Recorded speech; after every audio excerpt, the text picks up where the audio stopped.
വാർത്തകൾ തുടരുന്നു. ചെയർമാൻ പള്ളിയിൽ ഭണ്ഡാര വിവാദം, പോലീസിൽ പരാതി നൽകി. ലക്ഷ്യം ഉയർന്നതാകുമ്പോൾ മാർഗം ഉചിതവും കൃത്യവുമായിരിക്കണം.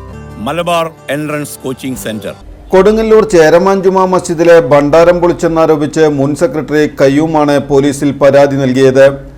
കഴിഞ്ഞയാഴ്ച നടന്ന പൊതുയോഗം പൂർത്തീകരിച്ചിട്ടില്ലെന്നും വഖഫ് ബോർഡിൽ നിന്ന് പുതിയ രേഖകളൊന്നും ലഭിക്കാത്ത സാഹചര്യത്തിൽ ഭണ്ഡാരം തുറക്കാൻ പാടില്ലാത്തതാണെന്നും കയ്യൂം ആരോപിച്ചു.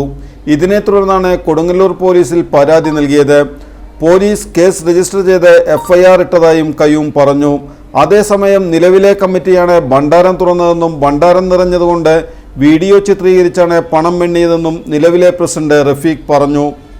പവർ പ്ലസ് ഹോം അപ്ലയൻസ് അവതരിപ്പിക്കുന്നു ഓണം മെഗാ ഓഫർ. ഓഗസ്റ്റ് 15 മുതൽ സെപ്റ്റംബർ 30 വരെയുള്ള ഓഫർ കാലയളവിൽ ഗൃഹോപകരണങ്ങൾ വാങ്ങും ഏറ്റവും കുറഞ്ഞ വിലക്കുറവിൽ മികച്ച ഓഫറിൽ. TV, fridge, washing machine, AC, stove, chimney തുടങ്ങിയ ഗൃഹോപകരണങ്ങൾ മികച്ച ഓഫറിൽ. കൂടാതെ എക്സ്ചേഞ്ച് ഓഫറുകൾ. തവണ വ്യവസ്ഥയിൽ ഗൃഹോപകരണങ്ങൾ വാങ്ങാൻ സുവർണാവസരം. വിലക്കുറവിന്റെ മഹാത്ഭുതം കൊടുങ്ങല്ലൂരിന് സ്വന്തം. Power plus home appliances, Kavalkadavu, Kodungallur.